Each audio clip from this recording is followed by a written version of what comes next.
नमस्कार, आदाब, सत श्री अकाल। आज मैं आपको सुनाने जा रहा हूँ मुंशी प्रेमचंद जी लिखित कहानी विद्रोही। आज 10 साल से जब्त कर रहा हूँ। अपने इस नन्हे से हृदय में अग्नि का दहकता हुआ कुंड छिपाए बैठा हूँ। संसार में कहीं शांति होगी, कहीं सैरतमाशे होगे, कहीं मनोरंजन की वस्तुएं होगी। मेरे लिए तो अब यहीं अग्निराशि हैं और कुछ नहीं। जीवन की सारी अभिलाषाएं इसी में जलकर राख हो गईं। किससे अपनी मनोव्यथा कहूं? फायदा ही क्या? जिसके भाग्य में रुदन, अनंत रुदन हो, उसका मर जाना ही अच्छा। मैंने पहली बार तारा को उस वक्त देखा जब मेरी उम्र 10 साल की थी। मेरे पिता आगरे के एक अच्छे डॉक्टर थे। लखनऊ में मेरे एक चचा रहते थे। उन्होंने वकालत में काफी धन कमाया था। मैं उन दिनों चचा ही के साथ रहता था। चचा के कोई संतान न थी, इसलिए मैं ही उनका वारिस था। चचा और चची दोनों मुझे अपना पुत्र मानते थे। मेरी माता बचपन में ही सिधार चुकी थी। मातृ स्नेह का जो कुछ प्रसाद मुझे मिला वह चची जी ही की भिक्षा थी। यही भिक्षा मेरे उस मातृ प्रेम से वंचित बालपन की सारी विभूति थी। चचा साहब के पड़ोस में हमारी बिदादरी के एक बाबू साहब और रहते थे। वह रेलवे विभाग में किसी अच्छे ओहदे पर थे। 200-250 रुपए पाते थे। नाम था विमलचंद्र। तारा उन्हीं की पुत्री थी। उस वक्त उसकी उम्र 5 साल की होगी। बचपन का वह दिन आज भी आंखों के सामने है, जब तारा एक फ्रॉक पहने, बालों में एक गुलाब का फूल गूंथे हुए मेरे सामने आकर खड़ी हो गई। कह नहीं सकता क्यों मैं उसे देखकर झेंपसा गया। मुझे वह देवकन्या सी मालूम हुई, जो उषाकाल के सौरभ और प्रकाश से रंजित आकाश से उतर आई हो। उस दिन से तारा अक्सर मेरे घर आती। उसके घर में खेलने की जगह न थी। चचा साहब के घर के सामने लंबा चौड़ा मैदान था। वहीं वह खेला करती। धीरे धीरे मैं भी उससे मानूस हो गया। मैं जब स्कूल से लौटता तो तारा दौड़कर मेरे हाथों से किताबों का बस्ता ले लेती। जब मैं स्कूल जाने के लिए गाड़ी पर बैठता तो वह भी आकर मेरे साथ बैठ जाती। एक दिन उसके सामने चची ने चाचा से कहा, तारा को मैं अपनी बहू बनाऊंगी। क्यों कृष्णा, तू तारा से ब्याह करेगा? मैं मारे शर्म से बाहर भागा, लेकिन तारा वही खड़ी रही, मानो चची ने उसे मिठाई देने को बुलाया हो। उस दिन से चचा और चची में अक्सर यही चर्चा होती, कभी सलाह के ढंग से, कभी मजाक के ढंग से। उस अवसर पर मैं तो शर्माकर बाहर भाग जाता था, पर तारा खुश होती थी।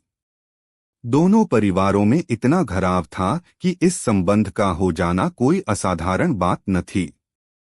तारा के माता पिता को तो इसका पूरा विश्वास था कि तारा से मेरा विवाह होगा।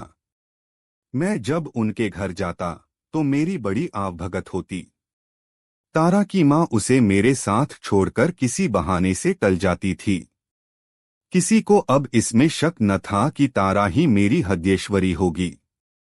एक दिन इस सरला ने मिट्टी का एक घरौंदा बनाया। मेरे मकान के सामने नीम का पेड़ था। उसी की छाह में वह घरौंदा तैयार हुआ। उसमें कई जराजरा से कमरे थे, कई मिट्टी के बर्तन, एक नन्ही सी चारपाई थी। मैंने जाकर देखा तो तारा घरौंदा बनाने में तन्मय हो रही थी।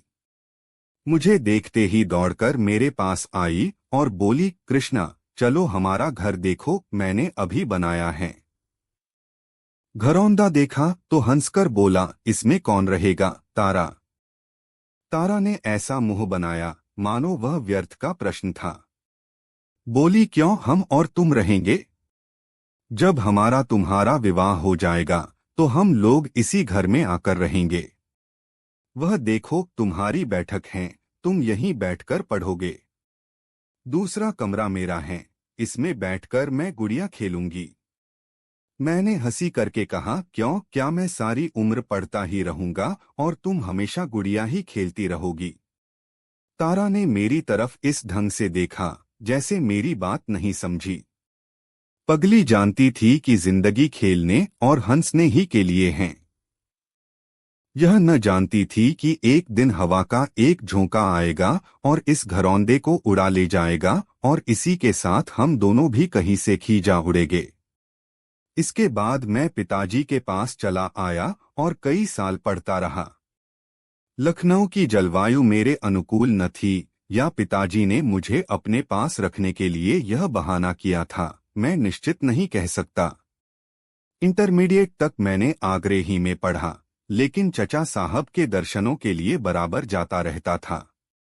हर एक तातील में लखनऊ अवश्य जाता और गर्मियों की छुट्टी तो पूरी लखनऊ ही में कटती थी।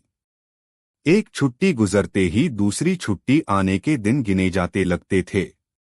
अगर मुझे एक दिन की भी देर हो जाती तो तारा का पत्र आ पहुंचता। बचपन के उस सरल प्रेम में अब जवानी का उत्साह और उन्माद था। वे प्यारे दिन क्या भूल सकते हैं। तारा ने ऐसा मुंह बनाया मानो वह व्यर्थ का प्रश्न था। बोली, क्यों, हम और तुम रहेंगे। जब हमारा तुम्हारा विवाह हो जाएगा तो हम लोग इसी घर में आकर रहेंगे। वह देखो तुम्हारी बैठक है, तुम यहीं बैठकर पढ़ोगे। दूसरा कमरा मेरा है, इसमें बैठकर मैं गुड़िया खेलूंगी। मैंने हंसी करके कहा, क्यों, क्या मैं सारी उम्र पढ़ता ही रहूंगा और तुम हमेशा गुड़िया ही खेलती रहोगी। तारा ने मेरी तरफ इस ढंग से देखा जैसे मेरी बात नहीं समझी। पगली जानती थी कि जिंदगी खेलने और हंसने ही के लिए हैं। यह न जानती थी कि एक दिन हवा का एक झोंका आएगा और इस घरौंदे को उड़ा ले जाएगा और इसी के साथ हम दोनों भी कहीं से खींचा उड़ेंगे। इसके बाद मैं पिताजी के पास चला आया और कई साल पढ़ता रहा। लखनऊ की जलवायु मेरे अनुकूल न थी या पिताजी ने मुझे अपने पास रखने के लिए यह बहाना किया था, मैं निश्चित नहीं कह सकता। इंटरमीडिएट तक मैंने आगरे ही में पढ़ा, लेकिन चचा साहब के दर्शनों के लिए बराबर जाता रहता था। हर एक तातील में लखनऊ अवश्य जाता और गर्मियों की छुट्टी तो पूरी लखनऊ ही में कटती थी। एक छुट्टी गुजरते ही दूसरी छुट्टी आने के दिन गिने जाते लगते थे। अगर मुझे एक दिन की भी देर हो जाती तो तारा का पत्र आ पहुंचता। बचपन के उस सरल प्रेम में अब जवानी का उत्साह और उन्माद था। वे प्यारे दिन क्या भूल सकते हैं। वही मधुर स्मृतियां अब इस जीवन का सर्वस्व हैं।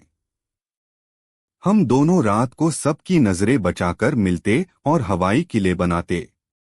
इससे कोई यह न समझे कि हमारे मन में पाप था, कदापि नहीं।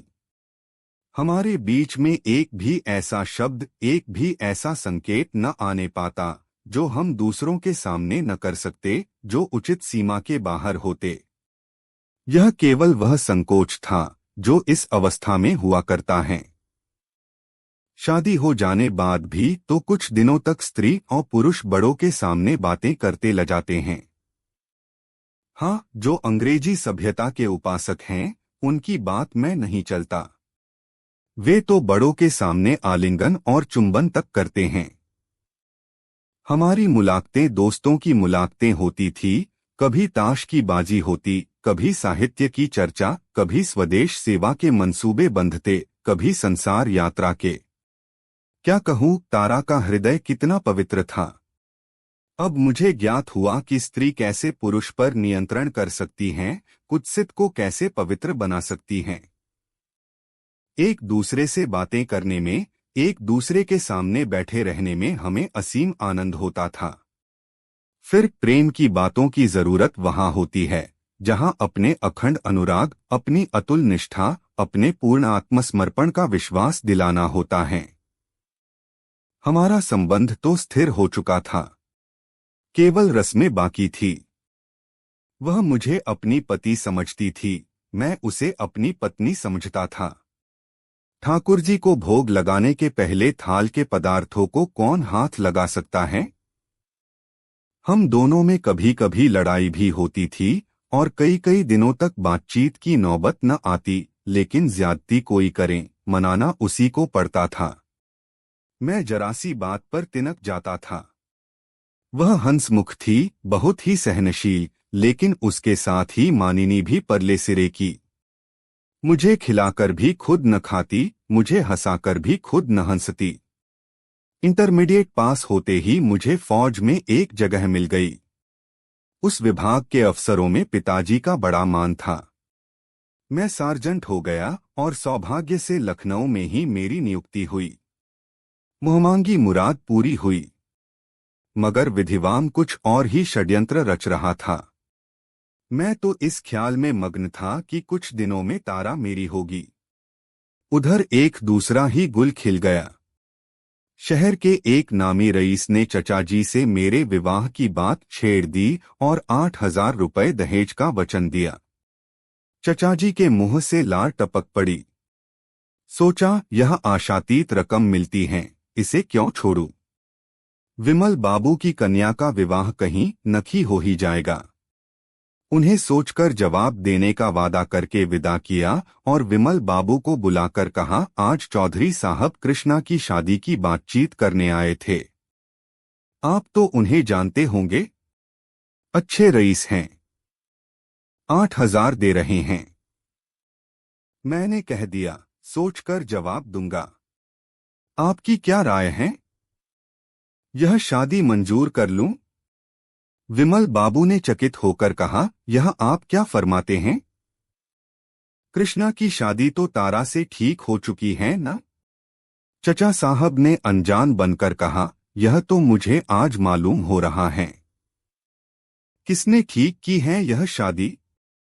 आपसे तो मुझसे इस विषय में कोई भी बातचीत नहीं हुई। विमल बाबू जरा गर्म होकर बोले, जो बात आज 10-12 साल से सुनता हूं, क्या उसकी तस्दीक भी करनी चाहिए थी? मैं तो इसे तय समझे बैठा हूं, मैं ही क्या, सारा मोहल्ला तय समझ रहा है। चचा साहब में बदनामी के भय से जरा दबकर कहा, भाई साहब, हक तो यह है कि जब कभी इस संबंध की चर्चा करता था, दिल्लगी के तौर पर, लेकिन खैर, मैं तो आपको निराश नहीं करना चाहता। आप मेरे पुराने मित्र हैं। मैं आपके साथ सब तरह की रियायत करने को तैयार हूं। मुझे 8,000 मिल रहे हैं। आप मुझे 7,000 दीजिए, 6,000 ही दीजिए। विमल बाबू ने उदासीन भाव से कहा, आप मुझसे मजाक कर रहे हैं या सचमुच दहेज मांग रहे हैं, मुझे यकीन नहीं आता। चचा साहब ने माथा सिकोड़कर कहा, इसमें मजाक की तो कोई बात नहीं। मैं आपके सामने चौधरी से बात कर सकता हूं। विमल बाबूजी, आपने तो यह नया प्रश्न छेड़ दिया। मुझे तो स्वप्न में भी गुमान न था कि हमारे और आपके बीच में यह प्रश्न खड़ा होगा। ईश्वर ने आपको बहुत कुछ दिया, 10-5 हज़ार में आपका कुछ न बनेगा। हाँ, यह रकम मेरी सामर्थ्य से बाहर है। मैं तो आपसे दया ही की भिक्षा मांग सकता हूँ। आज 10-12 साल से हम कृष्णा को अपना दामाद समझते आ रहे हैं। आपकी बातों से भी कई बार इसकी तस्दीक हो चुकी है। कृष्णा और तारा में जो प्रेम है, वह आपसे छिपा नहीं है। ईश्वर के लिए थोड़े से रुपयों के वास्ते कई जनों का खून न कीजिए। चचा साहब ने धृष्टता से कहा, विमल बाबू, मुझे खेद है कि मैं इस विषय में और नहीं दब सकता। विमल बाबू जरा तेज होकर बोले, आप मेरा गला घोंट रहे हैं। चचा, आपको मेरा एहसान मानना चाहिए कि कितनी रियायत कर रहा हूं। विमल, क्यों न हो, आप मेरा गला घोंटें और मैं आपका एहसान मानूं। मैं इतना उदार नहीं हूं।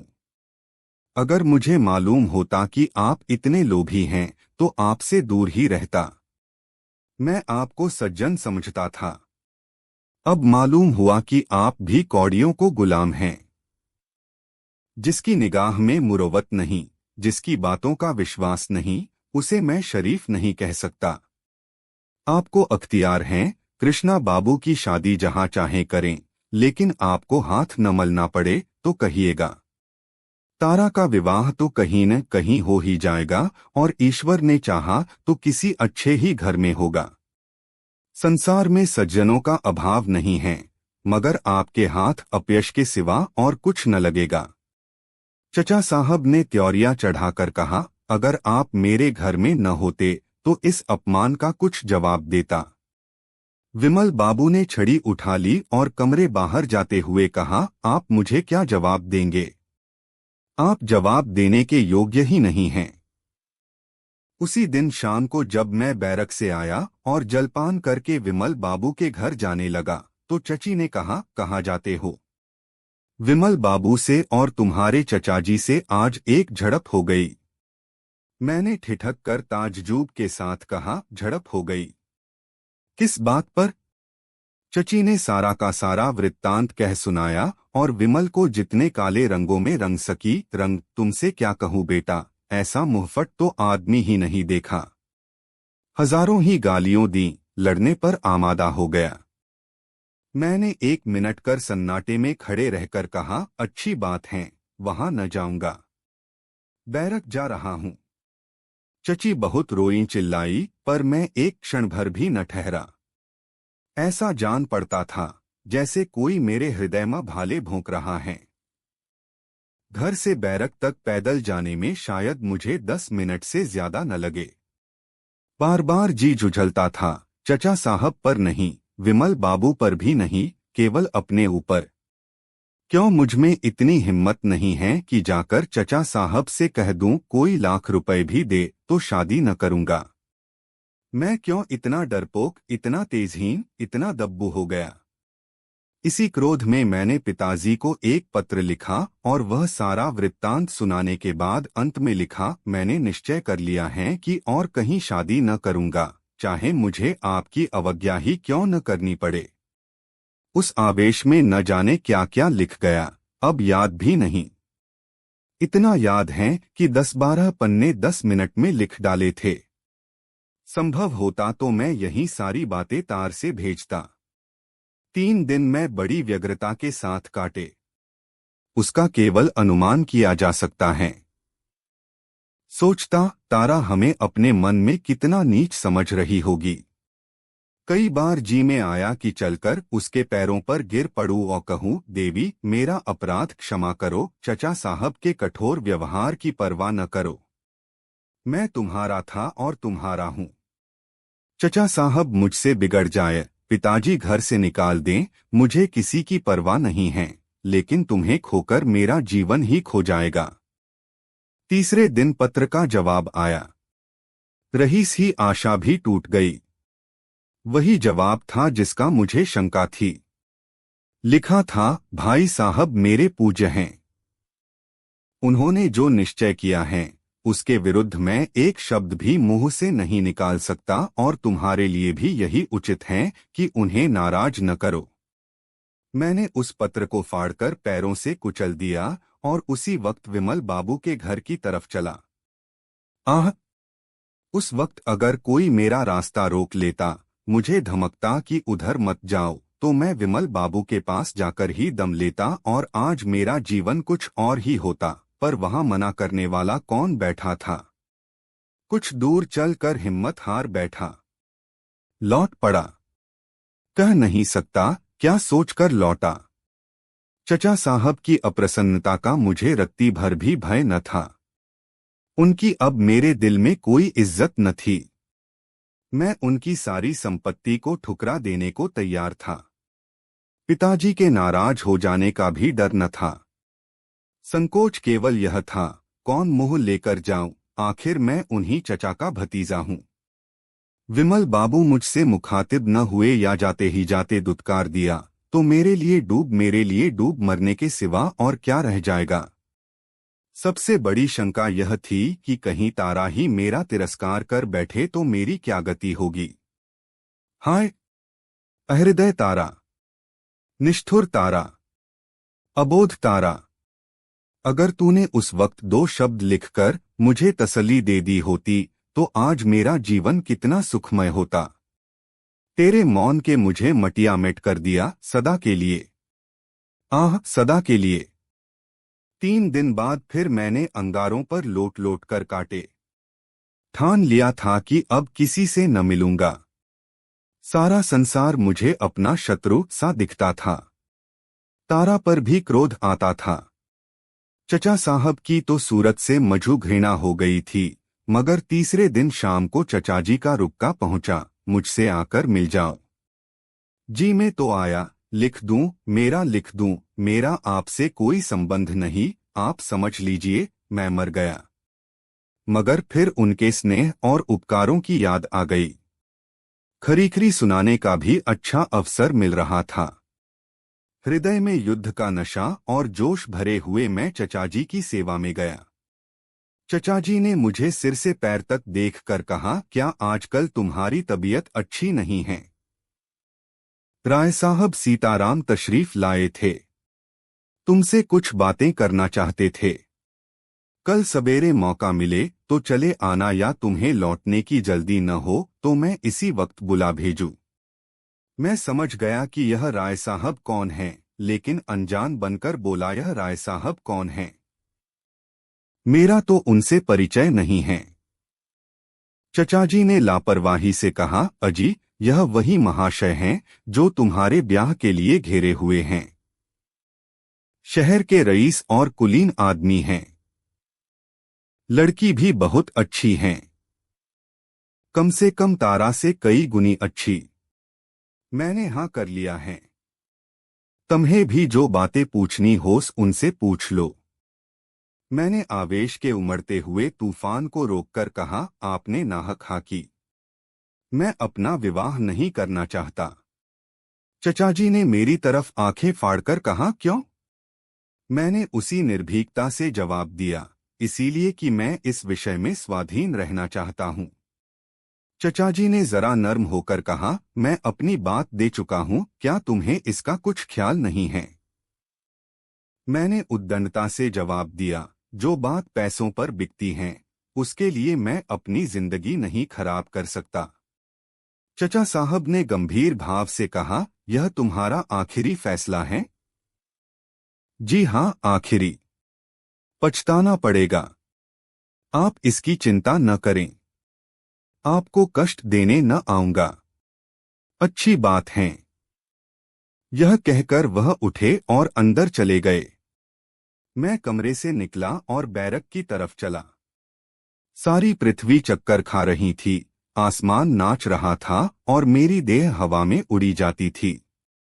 मालूम होता था पैरों के नीचे जमीन है ही नहीं। बैरक में पहुंचकर मैं पलंग पर लेट गया और फूट फूट कर रोने लगा। माँ बाप, चाचा चाची, धन दौलत, सब कुछ होते होते हुए भी मैं अनाथ था। उफ, कितना निर्दय आघात था।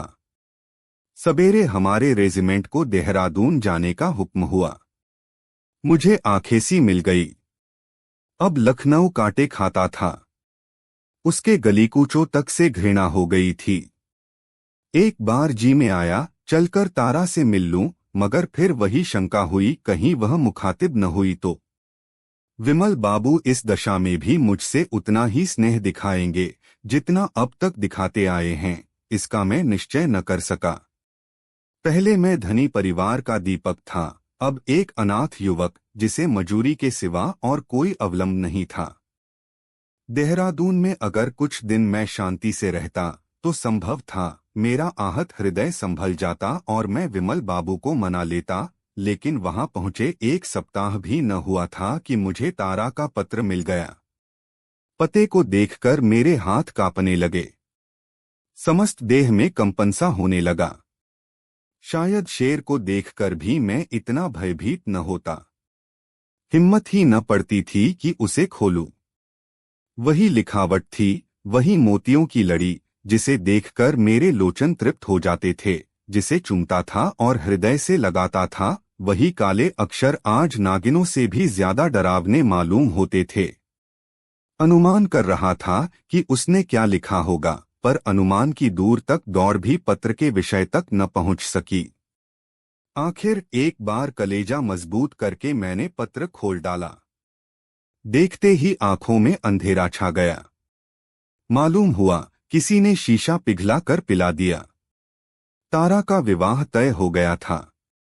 शादी होने में कुल 24 घंटे बाकी थे।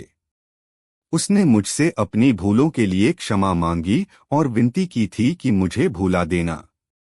पत्र का अंतिम वाक्य पढ़कर मेरा आंखों से आंसुओं की झड़ी लग गई। लिखा था, यह अंतिम प्यार लो। अब आज से मेरे और तुम्हारे बीच में केवल मैत्री का नाता है। मगर कुछ और समझूं तो वह अपने पति के साथ अन्याय होगा, जिसे शायद तुम सबसे ज्यादा नापसंद करोगे। बस इससे अधिक और न लिखूंगी। बहुत अच्छा हुआ कि तुम यहाँ से चले गए। तुम यहाँ रहते तो तुम्हें भी दुख होता और मुझे भी। मगर प्यारे, अपनी इस अभागिनी तारा को भूल न जाना। तुमसे यही अंतिम निवेदन है। मैं पत्र को हाथ में लिए लिए लेट गया। मालूम होता था छाती फट जाएगी। भगवान, अब क्या करूं? जब तक मैं लखनऊ पहुंचूंगा बारात द्वार पर आ चुकी होगी, यह निश्चय था। लेकिन तारा के अंतिम दर्शन करने की प्रबल इच्छा को मैं किसी तरह न रोक सकता था। वही अब जीवन की अंतिम लालसा थी। मैंने जाकर कम्माडिग ऑफिसर से कहा, मुझे एक बड़े जरूरी काम से लखनऊ जाना है। 3 दिन की छुट्टी चाहता हूं। साहब ने कहा, अभी छुट्टी नहीं मिल सकती। मेरा जाना जरूरी है। तुम नहीं जा सकते। मैं किसी तरह नहीं रोक सकता। तुम किसी तरह नहीं जा सकते। मैंने और अधिक आग्रह न किया। वहां से चला आया।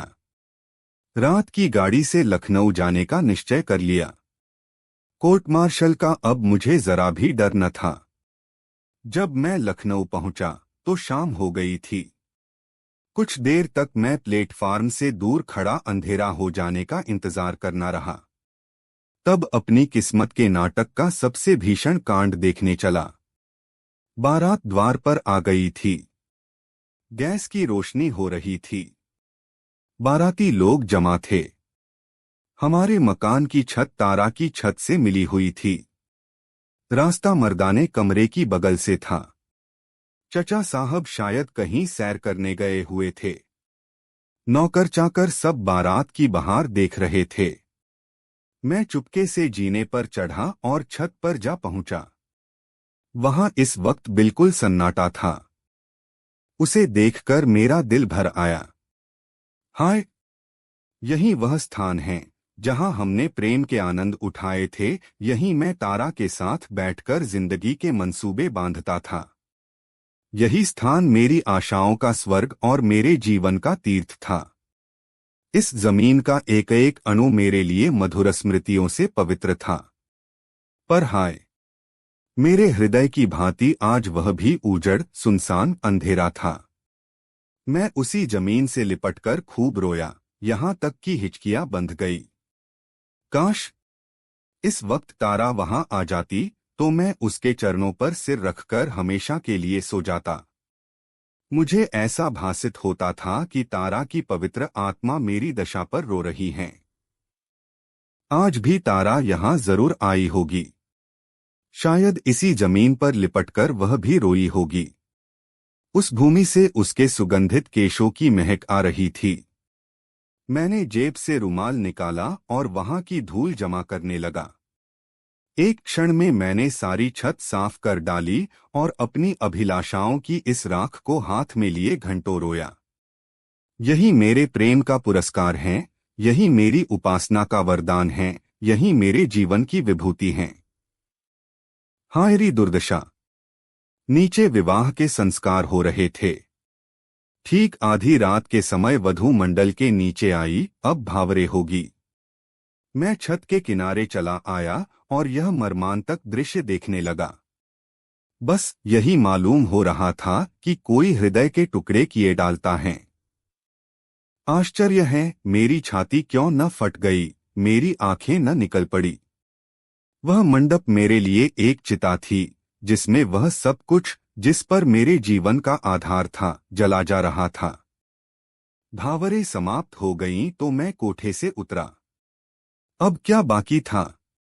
चिता की राख भी जलमग्न हो चुकी थी। दिल को थामे वेदना से तपड़ता हुआ जीने के द्वार पर आया, मगर द्वार बाहर से बंद था। अब क्या हो? उल्टे पांव लौटा। अब तारा के आंगन से होकर जाने के सिवा दूसरा रास्ता न था। मैंने सोचा, इस जमघट में मुझे कौन पहचानता है, निकल जाऊंगा। लेकिन ज्यों ही आंगन में पहुंचा, तारा की माताजी की निगाह पड़ गई। चौंककर बोली, कौन? कृष्णा बाबू, तुम कब आए? आओ, मेरे कमरे में आओ।